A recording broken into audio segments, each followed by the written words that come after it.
We think if we listen to their bullshit stories for 30 minutes, we're going to get laid. But that's not how the system works. That's not what it's all about. Welcome to the Attractive Man Podcast. I'm your host, Matt Artisan. What's up, guys? Today I'm with Josiah Price, one of our top trainers here at the Attractive Man, as well as author of No More Mr. Nice Guy, Mr. Robert Glover. This podcast episode is a little controversial because he's going to talk about the biggest mistake that most guys make that will almost guarantee that she will not sleep with you, and what you should do instead using masculine feminine polarity that will get her to sleep with you, and how getting women to sleep with you is really, really easy when you do this. So make sure to check out the entire episode today because you're going to find out what women really want in a guy like you. I don't believe it's that hard to get women in bed. And I found that out without ever trying to get a woman into bed. So that's what made me realize it's not that hard. And yeah, I'm in favor of anything that helps men have sexual opportunity. I think that's great. But here's the same problem that okay, let's move it to sex. All right, let's say you're still a nice guy. So that means you're still a pleaser. You're still seeking external validation. You're still trying to get approval, which all of those things raise your anxiety up. And, you know, we're all guys here and we're talking to guys. You know, how well do anxiety and erections play together? Not very well. There's two different nervous systems in the human body. I never remember which is which, but there's the sympathetic and the parasympathetic. Probably you got listeners out there. You guys might know. You know, anxiety is on one nervous system, erections on the other, and they don't play well together. So, for example, if you're still trying to please the woman, if you're still seeking validation, if you're still wanting to be, you know, this great lay that so she wants to come back and be with you again, you're probably doing the very things that lead to having problems getting erections, having problems keeping erections, premature ejaculation, maybe not being able to ejaculate. And if you're trying to please her, believe it or not, women get bored with that. And the primary reason is we guys, even though we may have limitations, we're not dumb, right? If we do something that seems to work, we're going to go back to that well over and over again. We're going to keep doing what works, right? Exactly. There's that old saying, if it ain't broke, don't fix it, right? Don't fix it. So let's apply that to sex and let's see how that works. So, you know, you do get a woman in bed with you, for whatever way, whether you just naturally attracted her, you went out and used some kind of seduction, whatever, it doesn't matter. But let's say if you're still trying to please, still trying to get validation, still trying to get her to like you and want to get naked with you again. What happens is, you know, you do a few things, and if it kind of worked, you go, oh, great, I found out what works. And then the next time, if there's a next time you get with her, guess what? You do that again because it worked last time. And maybe it works again, but let's say you get a third opportunity and you try it again, and all of a sudden, it doesn't work. And then all of a sudden, she's real bored. And all of a sudden, she gets up, puts her clothes on, and leaves. And all of a sudden, she never calls you back again. And you think, oh, she found out that I am a loser. You know, I knew that was only a matter of time. She'd see through it. No, that's not what happened. You bored her, right? That's the thing about the feminine. The feminine, as I said, is everything is not nailed down. It's the weather. It's the sea. It's the cosmos. It's change. It's changing the color of their fingernails regularly, changing what they wear. You know, we guys, we can get up and wear the same shirt every day for a week, and we think that looks great. I don't know any woman on the planet that can wear the same outfit, you know, twice in the same month, right? They just don't do it, right? But and I say that to make the point that, you know, those of us that, you know, have had sex with more than one woman or with just one woman over time know what worked last time probably is not going to work this time. What's working right now sexually in this moment is going to quit working in 7 seconds. Right? But we think, well, that's what's supposed to work. So we keep going back to that because we're trying to please them. We're trying to make it work rather than just being yourself, enjoying her body, enjoying her, enjoying your body, giving, taking, receiving, playing, having fantasy, whatever. Because we're trying to get it right, because we want her to keep liking us and keep getting naked, we end up boring her and she quits calling us back. So anything that we do that's trying to get approval, validation, hide anything about us, trying to get them to like us, trying to get them naked, will, if not right now, soon work against us. And believe me, I know that. As I said, I was a nice guy for over half my life. I've been a marriage therapist for over 30 years. I've been a dating coach for 13, 15 years. And I've listened to countless women talk about what frustrates them with men. And the bottom line is they don't trust us. They don't trust us because we're seeking their approval and trying to please them and make them happy. They can see it. They know it. And they go, I can't trust that guy. I don't know who he really is because he never shows me the real him. So anyway, I throw a bunch of stuff out. Did I answer any of your questions, Josiah? Who cares? If you didn't, it was at least good information all around. Kind of goes back to what you said about edge, I think, because nice guys like hide that edge and they just try to be nice and good and do everything right. And I think part of it is women know that that's dishonest. They know everybody, nobody's that good. Nobody's that nice. Reverse it. Let's say you're a guy, and let's say, let's say you're a guy. We are guys. So let's say we're out there socially, and a woman starts being really nice to us. She smiles at us a lot. She maybe touches our arms. She laughs at our jokes. She offers to do something for us. And what are we going to think? We're going to think, I've died and gone to heaven.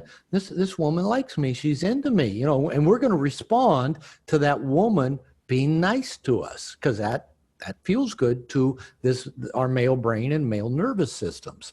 It's just the opposite on the feminine nervous system.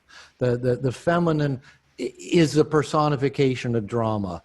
Now, they do want the strength of the masculine that both creates polarity and safety by creating safe, strong containers, but that's not the same as trying to please them. As soon as we try to please them, they're disappointed. And my second wife used to tell me, how do I know you could never stand up for me if you can't even stand up to me? She could tell when I was scared of her getting angry and upset. I dated a woman for a couple of years long after my second marriage. And still some of my nice guy anxiety traits would come in. She'd be in a little bit of a pissy mood. And, I'd kind of get a little anxious. I said, what's wrong? What's wrong? And she'd say, listen, there's only room for one girl in this relationship, and that's me. Just man up. It's not about you. I can have a bad day and be in a bad mood, and you don't have to fix it. So yeah, that me wanting everything to be smooth and calm, that goes against the feminine. And what about happy wife, happy life? Well, that's such a catchphrase nowadays. There is truth to it, all right? There is some truth. I don't know of any man on the planet that would say, I prefer it when my wife is irritated, in a bad mood, and pissed off. None of us would say that. The truth is, yeah, we like the woman in our life to be happy. I tell my wife that at times when she goes around finding reasons, creating reasons, and ruminating about them to feel bad. I'll just have kind of, heart-to-heart talk, and I'll say, look around you.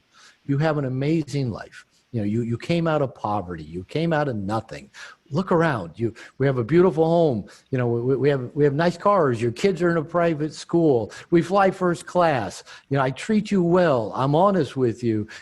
Everything's good. And I said, why are you looking for shit to feel bad about? But that's the feminine, right? Now, the masculine in me doesn't like that. I think I've done everything right. I've provided everything that she could possibly want.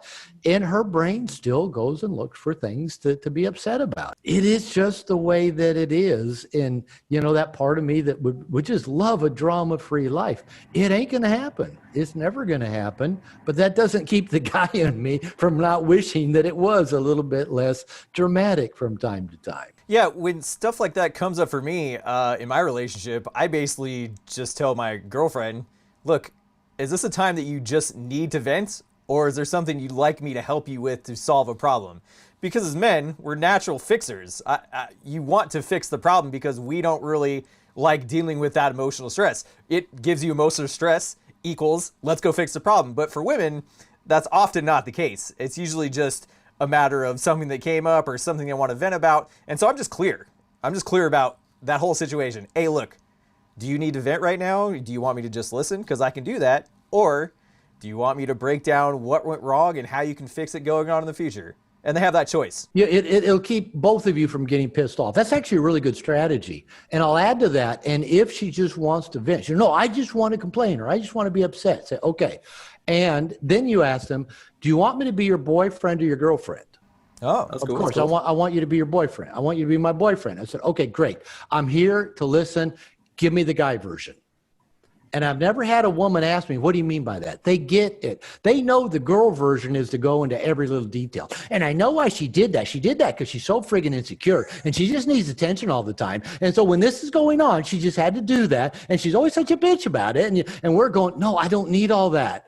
Just tell me what happened. Just give me the guy version. My coworker pissed me off because she's a bitch. I go, okay, great. That's all I really needed to know. I'm here for you.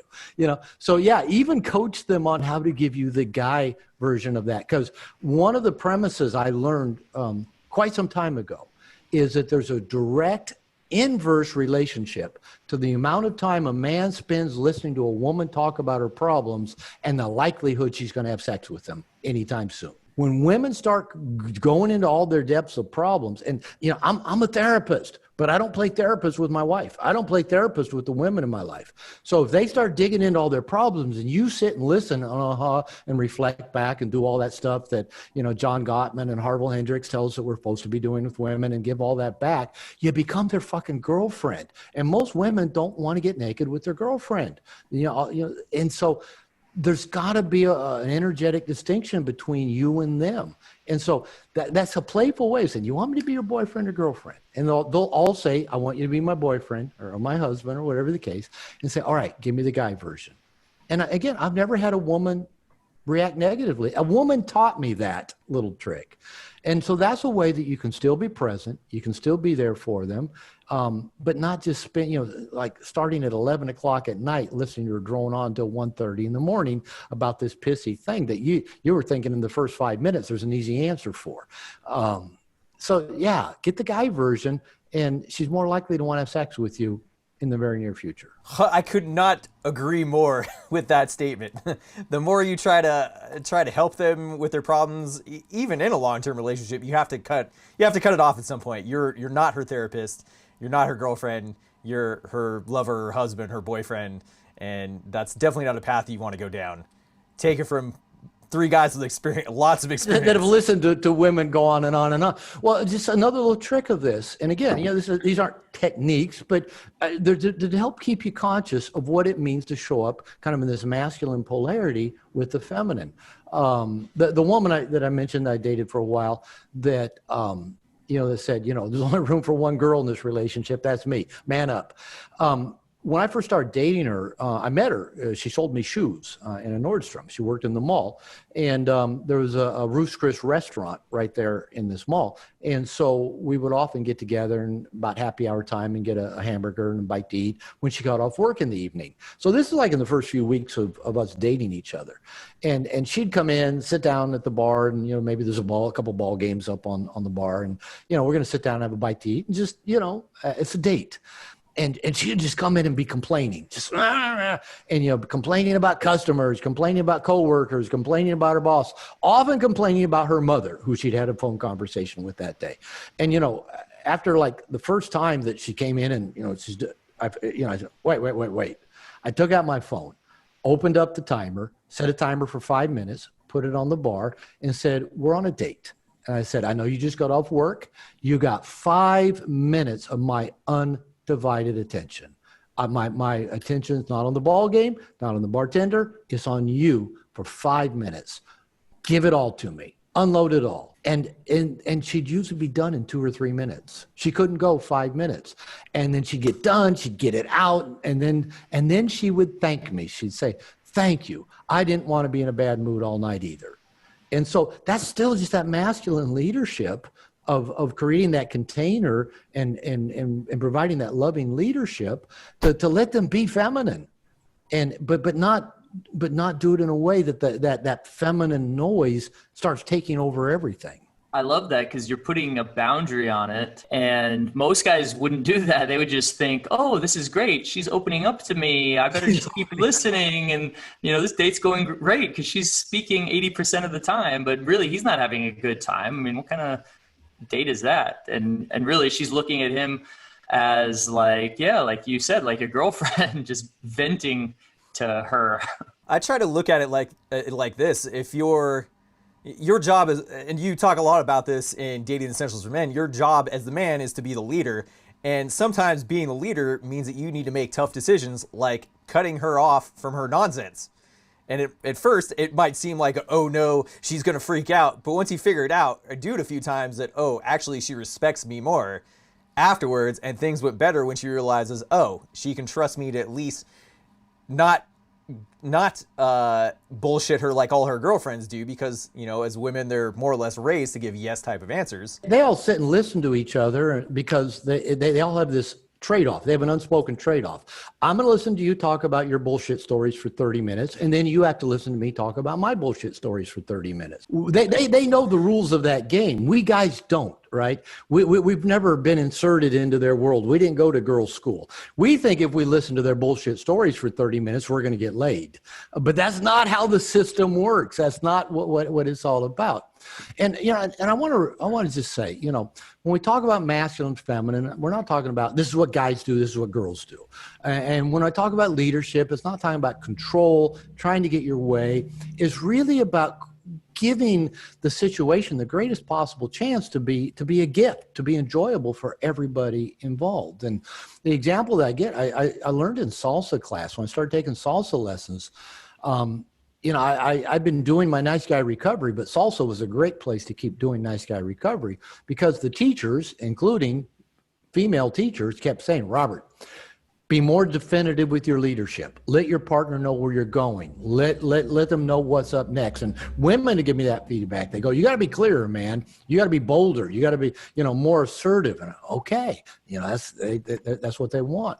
And I had in Seattle, I had a Chinese salsa teacher, Jim Chow. And he'd interrupt like every class and say, leads, that's usually the men, leads, you got to be thinking ahead. Where are you going next in this dance? Because if you don't think ahead, you're going to do a move and you're just going to repeat the same move again and do the same move again. And the women are going to get bored and go find someone else to dance with. Now, I don't know about the rest of the world, but up in the Seattle area, they call that the white guy shuffle, is where you just keep kind of doing the same thing over and over again, you know, because we're too afraid to venture out and lead. Talk to you? No. So, you know, bring your moves, spin them, set the tone and lead, have an adventure, let go of control, but lead.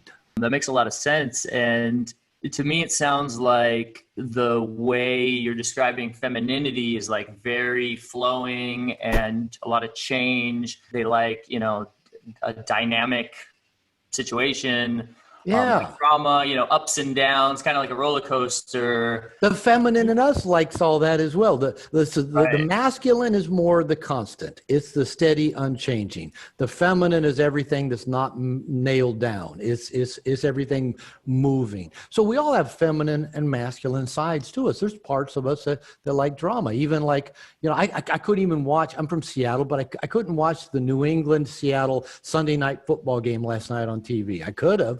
But the dramatic part of me goes, no, I couldn't stand to watch and see them lose to New England again, because that happened in the Super Bowl a few years. So I've got this kind of feminine side as well that, no, I don't want the pain of it all. I don't, you know. So we've got a feminine and masculine side. And nowadays, most women that we're going to meet are strong women. That's been my experience. I've met and I'm married to a very strong woman. And that's the reality of the world. But just because a woman is strong doesn't mean she wants to make all the decisions and be in control. They want to be able to relax, and the feminine wants to be able to relax in to the strength and the consistency and the container of the masculine. And again, I'm making generalizations because this changes, especially in feminine creatures. There's such an ebb and flow to it. And if we guys will recognize that, we don't need to control that ebb and flow. We just need to help create a container in which it can ebb and flow. So that's the, you know, the phone on the counter says you got 5 minutes. That's the container. Or that's like if you're going on a date and she's got her phone out while you're driving to wherever you're going and she's on her phone. I would ask women that did that. I said, is your child with a babysitter? And they go, you know, I don't have a kid. And I go, then put your phone away. We're on a date. And I'd do it playfully and lovingly, and then I'd like put my hand and kind of, you know, scooch them a little bit towards me as I'm driving or whatever. But I would lead, right? Not in a controlling asshole kind of way. I might play a little bit of an asshole at times just for the fun of it, but provide a leadership that makes them feel like, oh, yeah, we are on a date, right? And so the feminine will not create structure and order. That's the masculine job, to create the structure and order that lets the feminine get spun and feel beautiful and want to get naked. Hey man, I hope you enjoyed this episode. Make sure to subscribe to this channel so that you can watch the other episodes from the Robert Glover interview, and make sure to hit that bell notification icon. And listen man, if you want to go deep and really get this part of your life handled, then I highly recommend either one of our live programs. I'll put a link to our bootcamp schedule down below. We're traveling all over the world and we help you become the best, most attractive version of yourself. So I recommend that you click the link down in the description to apply for a free breakthrough session where you'll hop on a phone call with one of our team members and we'll assess your situation. We'll see where you're at right now, where you want to be, and see if we can get you there in the fastest and easiest way possible. I'll put a link to it at the end of this video on the right side. So click that link and let's get this part of your life handled for good. And if you got questions, feel free to follow me and hit me up on Instagram. Send me a DM. I would love to chat with you. And leave me a comment down below. Let me know what you thought of this video. Let me know who else you'd love to see us interview, or any thoughts or ideas you have. Leave a comment. Again, my name is Matt Artisan from The Attractive Man, and I'll see you in the next video.